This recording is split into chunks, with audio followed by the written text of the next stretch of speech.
At the family photo shoot my brother organized, everyone received fun props except for me. Mine was a sign that read family disappointment. I didn't make a scene. Instead, I walked to my car, retrieved an old shoebox, and slid it across the table. When they opened it and saw the faded letters from the universities that had supposedly rejected me, a heavy silence fell over the group. The sound of my sister Mia's laughter pierced through the backyard as I pulled into the driveway. It was that exaggerated laugh she had perfected in high school, loud enough to draw attention, melodic enough to seem genuine. I gripped the steering wheel tighter, counting slowly backward from 10. This was just another Sunday, 4 hours at most. I could manage this. It had all started 3 weeks ago with a group text, annual Thompson family photo time. Professional photographer. Mom and Dad's backyard. Sunday at 2. No excuses. And then, just for me, a separate text, Ethan, please try to be on time for once. I had just closed my third major acquisition of the year, a struggling tech startup with groundbreaking intellectual property that my investment firm had been eyeing for months. The closing documents were signed at 1:37 p.m., pushing my personal net worth well past the 8-figure mark. I allowed myself exactly 5 minutes to savor the victory before changing into the family-appropriate button-down I kept in my office for these occasions. Still, I arrived 17 minutes late to the Thompson family extravaganza. Mom hurried over as I stepped through the side gate, air-kissing my cheek. "You're late, honey. Everyone's already picked their props." I glanced around the meticulously landscaped backyard. My father was positioned near the large oak tree, wearing a ridiculous plastic crown and holding a trophy labeled World's Greatest Dad. My older brother, Jake, was adjusting a captain's hat while clutching a ship's wheel and a whistle. Subtle, really subtle. Mom herself had a tiara and what appeared to be a bejeweled wooden spoon with Family Chef Extraordinaire painted on it. "It was Mia's idea," Mom explained, pulling me toward the patio table where various objects were arranged like artifacts at a yard sale. "The photographer loves it. She says it adds personality." I scanned the table, a stethoscope for my cousin Sarah, a third-year medical resident who mentioned her studies roughly every 7 minutes, a tennis racket for Uncle Mark, a graduation cap for my niece, Lily, who had just finished high school. And then, propped against a picture of what appeared to be Mom's famous sangria, was a cardboard sign that read Family Disappointment. The words were written in glittery gold paint, with little star stickers scattered around the border, as if decorating the message somehow softened it. "Is this a joke?" I asked, though I already knew the answer. Jake appeared at my shoulder, clapping me hard enough to make me stumble. "Don't be so sensitive, bro. Everyone knows their role, right?" He grinned at me, the same grin he had when he told my high school girlfriend I was cheating on her. I wasn't, but she believed him because everyone always believed Jake. Mom's eyes darted nervously between us. Mia thought it would be funny. "Dear, you know how she gets these creative ideas."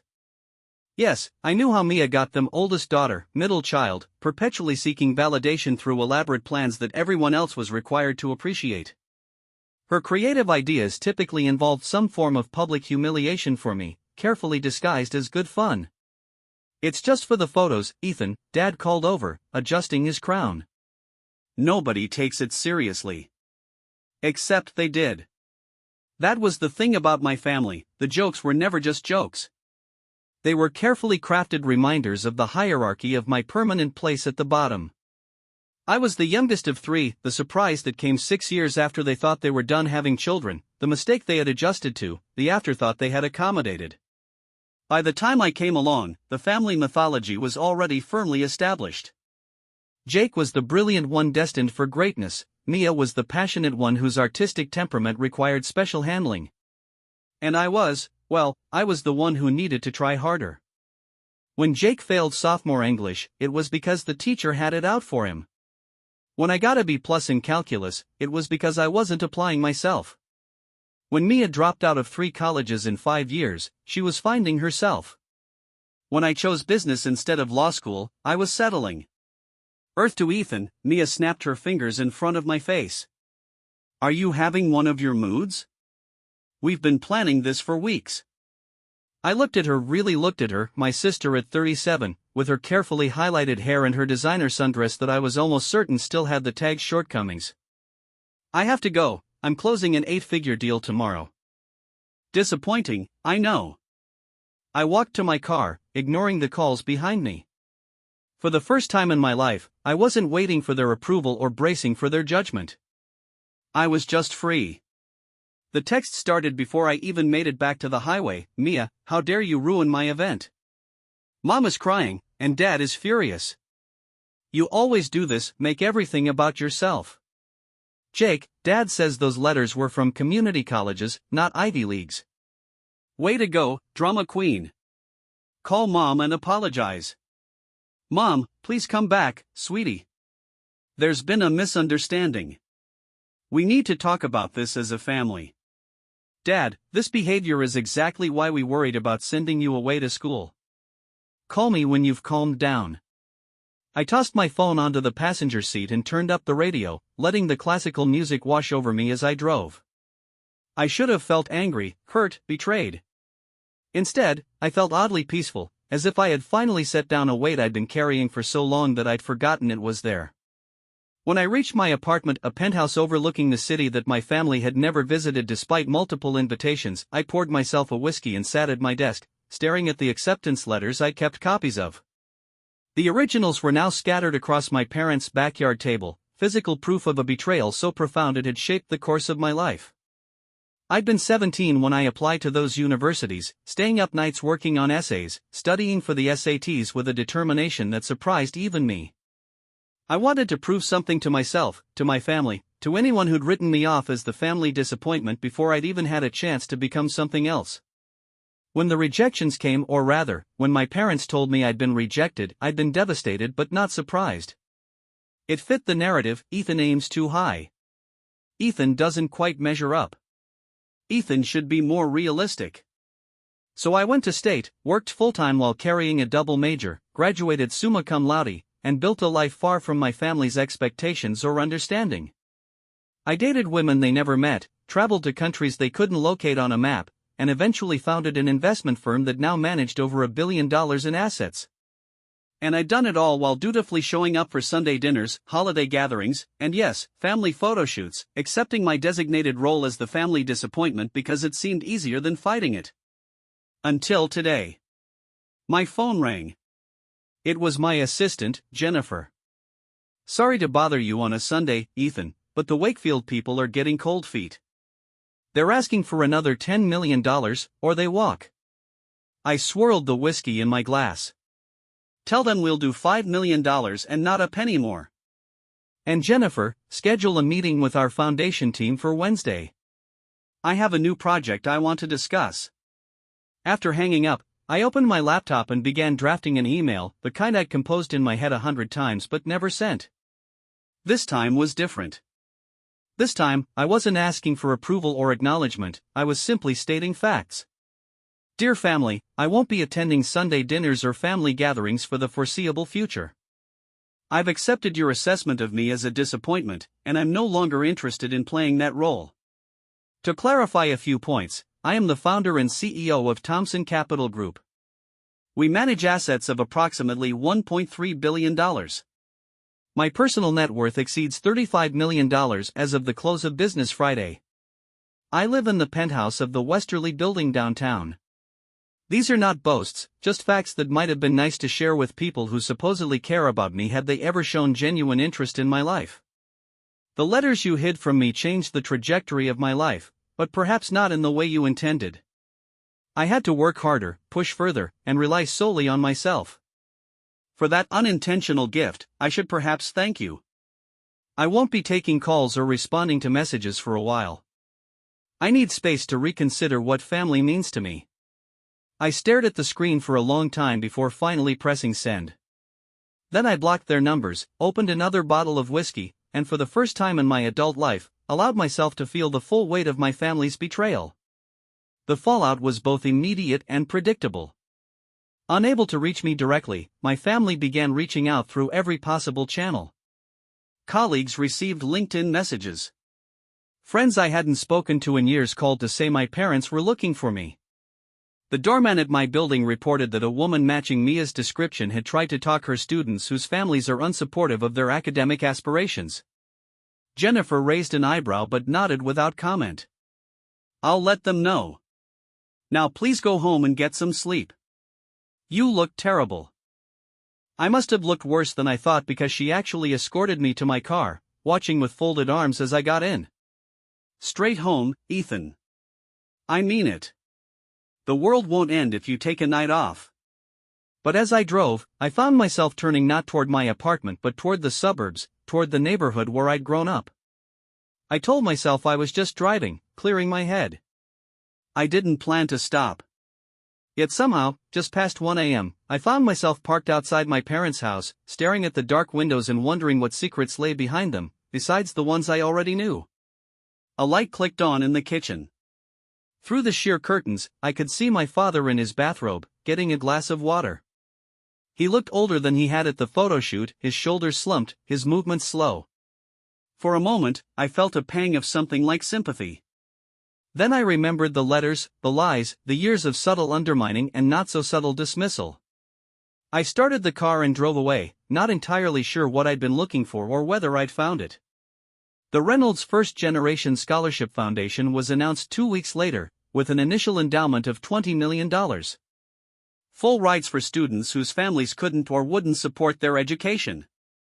Special consideration for applicants who demonstrated exceptional potential despite challenging family circumstances. I gave exactly one interview to the business section of the local paper. The reporter was sharp, catching the subtext immediately. "This is personal for you, isn't it, Mr. Thompson?" I sipped my water, considering how much to reveal. "Let's just say I understand what it means to have your potential dismissed by the people who should be your biggest supporters. Your family must be very proud of what you've accomplished." I smiled thinly. "You'd have to ask them." The article ran with the headline, "Local Billionaire Establishes Scholarship Fund for Unsupported Students," and the subheading, "Ethan Thompson Builds a Legacy His Family Never Imagined." It wasn't strictly accurate. I wasn't quite a billionaire, at least not yet. But I didn't request a correction. Let them read it over their morning coffee and choke on the truth. The family grapevine exploded. Relatives I hadn't heard from in years suddenly had questions, comments, and concerns. My aunt in Phoenix called the office 3 times. A cousin I barely remembered sent a Facebook friend request. My phone filled with messages from numbers I had blocked, routed to a special folder I had no intention of opening until one arrived from my youngest niece, Emma, Mia's daughter. "Uncle Ethan, I got into Columbia. Mom says we can't afford it. Can we talk?" Emma was 17, brilliant, and quiet. She'd always reminded me of myself at that age, watchful, careful, trying to carve out an identity in a family that had already decided who she was supposed to be. While her older sister, Lily, was the golden child, following directly in Mia's footsteps, Emma was the family disappointment in training. Some ties, it seems, are worth keeping. Some people deserve a chance to break the pattern. I texted back, "We'll talk tomorrow. Bring your acceptance letter. And Emma, congratulations. I'm proud of you." As we sat in a cafe across town, far from anywhere my family might go, Emma stirred her latte and said matter-of-factly, "They told everyone you had a nervous breakdown." We were sitting in a cafe across town, far from anywhere my family might go. "Mom says it's the pressure of success. Grandpa says, you always were high-strung. Uncle Jake isn't saying much, but he looks worried." I couldn't help but laugh. "Worried about what?" "That you'll tell people about his gambling, probably." She shrugged at my surprised expression. "I'm 17, not blind. He keeps borrowing money from Mom, and she keeps asking Grandpa to cover it." I studied my niece with new appreciation. She'd always been observant, but I hadn't realized just how much she'd pieced together about our dysfunctional family. So I said, "Columbia?" She straightened, a flash of pride crossing her face before the familiar Thompson caution tamped it down. "It's probably not going to happen.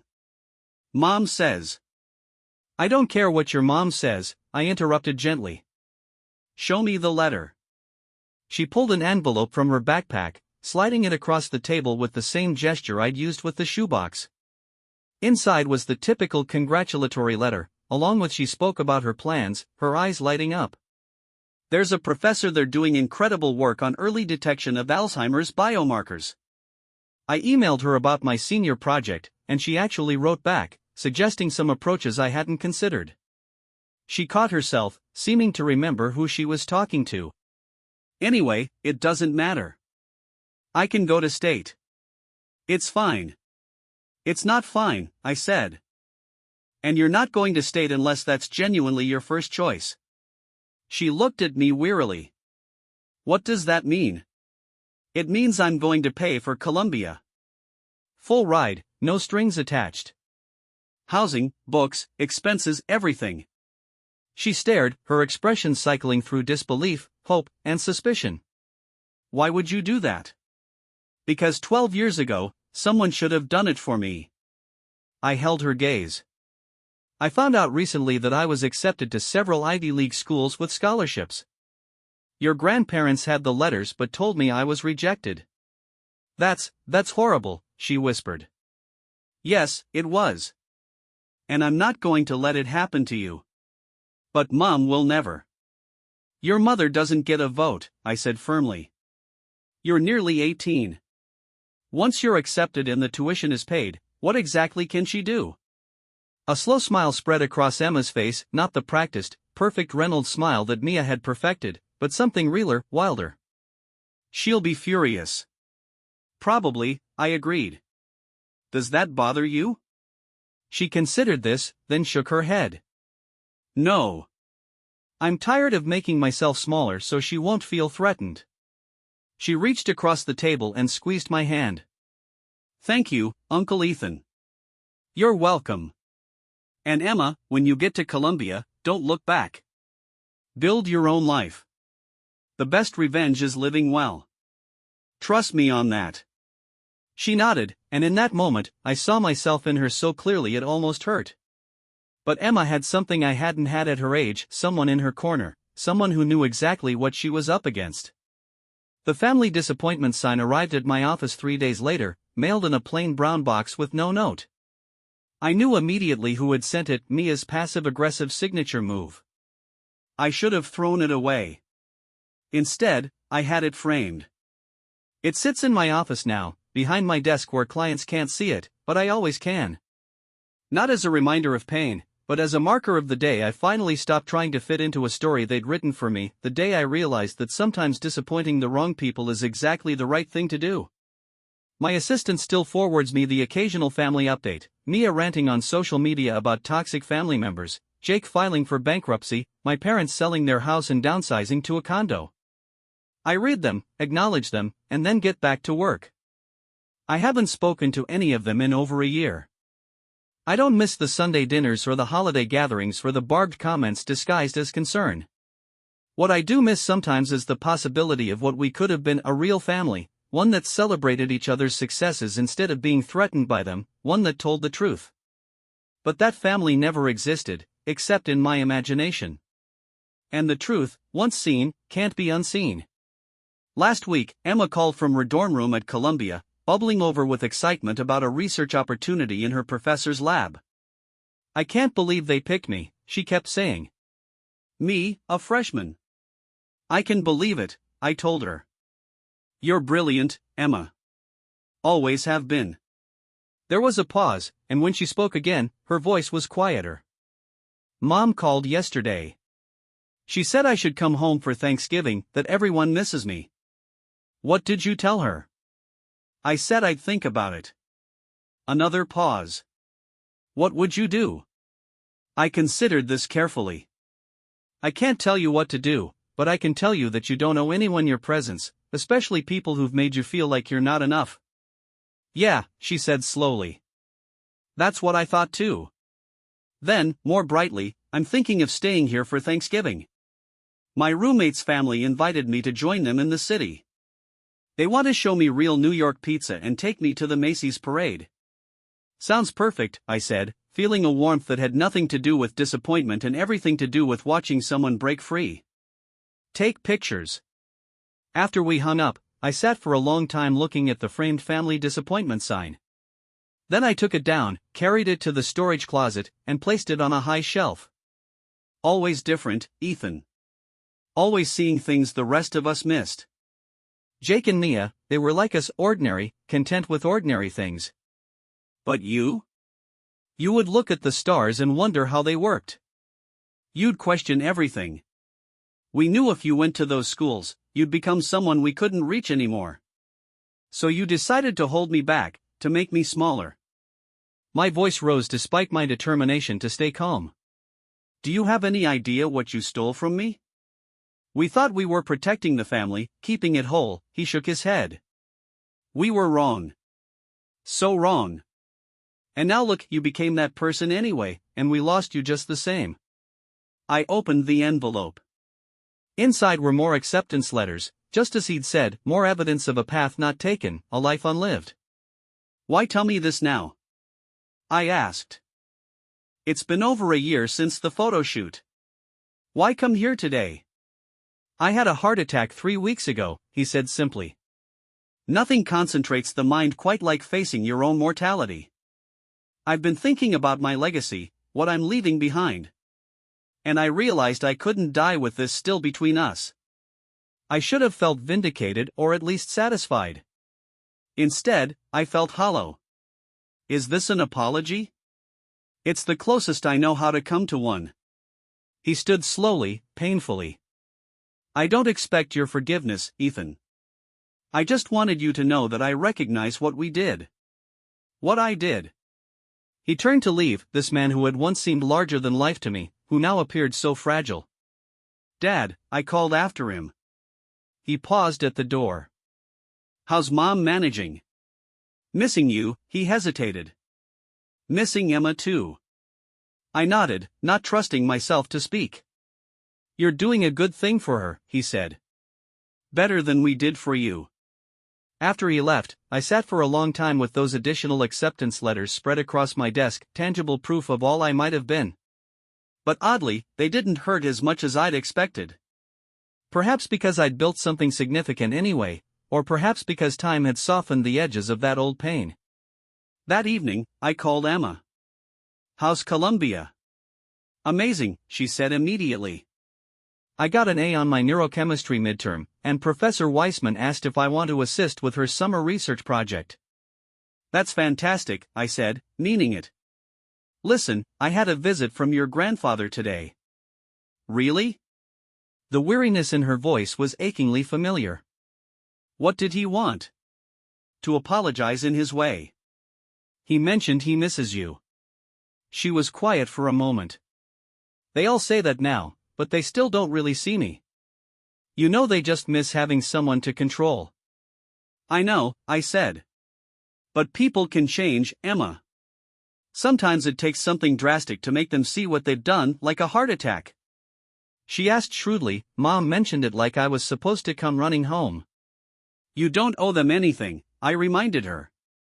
But forgiveness, if you ever choose to give it, wouldn't be for them anyway. It would be for you. Is that what you're going to do? Forgive them? I considered this. I don't know, but I'm thinking about it, which is more than I would have said a year ago. After we hung up, I poured myself a whiskey and walked to the floor-to-ceiling windows of my penthouse, looking down at the city lights below. Somewhere out there was the house I grew up in, the family that had both formed and deformed me, and the complicated legacy I was still untangling. I thought about my father's visit, about Emma's future, about the foundation that would help others like us escape the narrow confines of other people's expectations. I thought about forgiveness, not as a gift to those who'd hurt me, but as a release for myself. I wasn't there yet. Maybe I never would be. But for the first time, I could imagine a future where the past didn't define me, where family disappointment was just a phrase from another life, framed and shelved away like an artifact from a museum of who I used to be. Some might call it revenge, what I did, exposing their lies, cutting them off, funding Emma's education as a final middle finger to Mia. But it doesn't feel like revenge from where I'm sitting. It feels like justice. Not just for me, but for the 17-year-old boy who deserved better. For Emma, who deserves better now.